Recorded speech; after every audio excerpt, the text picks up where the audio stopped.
দেখো বন্ধুরা, আজকে একটু পুঁই চিংড়ি করছি। তো অল্প করেই আমার নিজের মতো করে করছি। প্রথমে আমি চিংড়ি মাছটা ভেজে তুলে নিয়েছি, তারপরে এখানে শুকনো লঙ্কা, 5 ফোড়ন, তেজপাতা এগুলো দিয়ে এবারে আমি সব আনাজগুলো কিন্তু একসাথে দিয়ে দেব। অনেকে কিন্তু আলাদা আলাদা করে ভাজতে পারে, আমি আর আলাদা আলাদা করে ভাজি না, একসাথেই দিয়ে দিই। তাতে কোনো অসুবিধা হয় না, এই তো মজে যাবে, কোনো রকম অসুবিধা হয় না। আমরা আজকে দুজন খাবো, আমার হাজব্যান্ড তো মাছ খায় না। তো যাই হোক, এই দুজনের মতোই অল্প করেই একটু করলাম। হ্যাঁ, তো এতেই আশা করি হয়ে যাবে। এবারে আমি দেখো বন্ধুরা যেটা করব, একটু নুন মিষ্টি দিয়ে এই জিনিসটাকে ঢাকা দেবো। আর দেখো এখানে কিন্তু আমি চিংড়ি মাছটা অলরেডি তুলে রেখে দিয়েছি। এবারে যেটা করব, আমি একটু নুন মিষ্টি দেবো। একটু আমাকে এখানে একটু পরিমাণ মতো নুন, চিংড়িটা ভাজার সময় যেহেতু আমি নুন দিয়েছি, আর শাকটাগুলোতে নুন বেশি হলে তো একেবারেই গন্ডগোল হয়ে যায়। তো দেখো নুনটা আমি আন্দাজ মতো দিয়ে দিলাম। এবারে যেটা করব, আমি একটু চিনিও আমি আমার আন্দাজ মতো, আর শাকটাগুলো তো একটু মিষ্টি মিষ্টি হলে খারাপ লাগে না, দিয়ে দেবো। দিয়ে যেটা করবি, এগুলো তো দেখো সকলেই তোমরা করো, এ আর নতুন করে বলার কিছুই অপেক্ষা রাখে না। আমি না একটু গ্যাসটা নিভিয়ে দিয়েছিলাম, কেননা চিংড়ি মাছটা ভাজতে ভাজতে না আমার প্রচণ্ড তেতে গেছিল কড়াটা। এই দেখো আমি এটা একটু মজুক, এটা একটু না মজলে একে নাড়া যাবে না। আর দেখো এখানে আমি চিংড়ি মাছটা, এই যে আশা করি দেখতে পাচ্ছ, ভেজে রেখে দিয়েছি।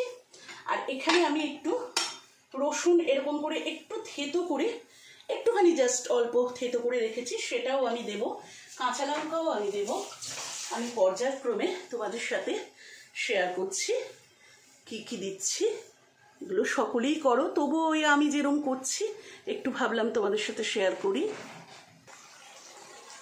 দেখো বন্ধুরা, ইতিমধ্যে কিন্তু আমি এখানে যেটা করেছি, একটুখানি ওই রসুন থেতো করে যেটা তোমাদের দেখালাম দিয়ে দিয়েছি। আর চিংড়ি মাছ যেটা ভেজে রেখেছিলাম সেই চিংড়ি মাছটাও কিন্তু দিয়ে দিয়েছি। আর দেখো নুন চিনি দিয়ে এতক্ষণ যেহেতু ঢাকা দিয়ে রেখেছিলাম, তোমরা দেখতেই পাচ্ছ যে অনেকটাই মজে এসছে। এবারে দেখো এখানে কেউ কেউ মশলা দেয়, কেউ কেউ মশলা দেয়ও না। তা আমি মনে করছি একটু স্লাইট মশলা, এখানে মশলা না দিলেও কোনো অসুবিধা হয় না, একটু আমি স্লাইট, এই যে এখানে আমার একটু জিরে গুঁড়ো, একটু লঙ্কা গুঁড়ো, একটু হলুদ গুঁড়ো, এটা কিন্তু আমি এখন দিয়ে দিলাম। কেমন? এইবারে যেটা আমি করবো, এগুলো তোমরা সকলেই জানো। দেখো তা আমার পদ্ধতিটা মনে হলো, এগুলোর তো মানে অনেক মশলাই, এখানে একটু ধনে গুঁড়োও দেওয়া যেত, কিন্তু যেহেতু দেখো গরমের দিন, এখন বেশি দেখবে গরমের দিনটাতে না মশলা খেতে ভালো লাগে না খুব একটা। তো সেই জন্যে আমি মনে করছি যে আর মশলা আমি এখানে খুব একটা বেশি কিছু দেব না।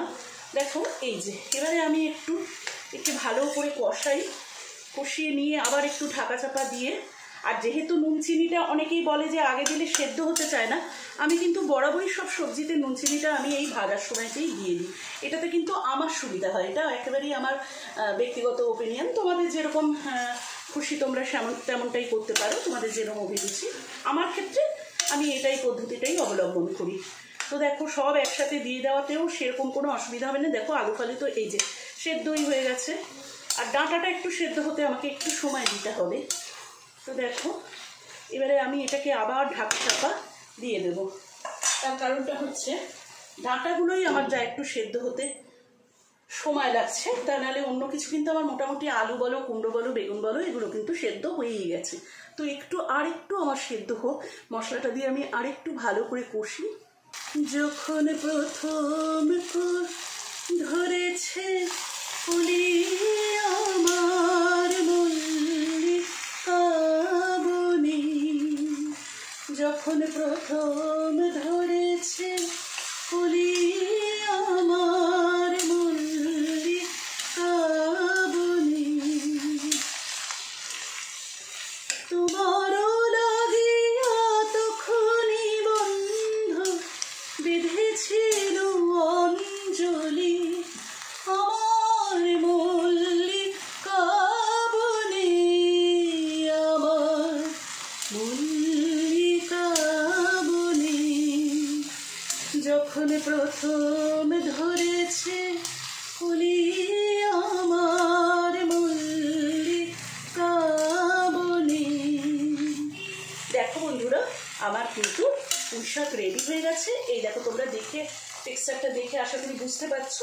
আমি আর সার্ভ করে দেখাচ্ছি না। দেখো আমার সমস্ত ডাঁটা, আলু, কুমড়ো, এই দেখো দেখছো ভেঙে যাচ্ছে, সবই সেদ্ধ হয়ে গেছে। আরেকটু আমি একে আরেকটু শুকোবো। আমার এমনি অলরেডি হয়েই গেছে, এই অবস্থাতেও আমি নামিয়ে দিতে পারি, গ্যাসটা একটু কমিয়ে দিই।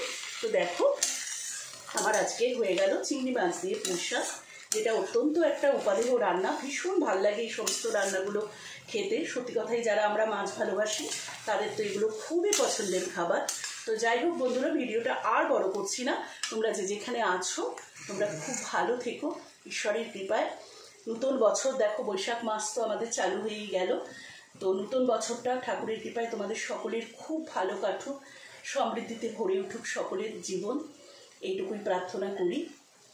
তো চলো আজকের মতো ভিডিওটা রাখি। Tata, by.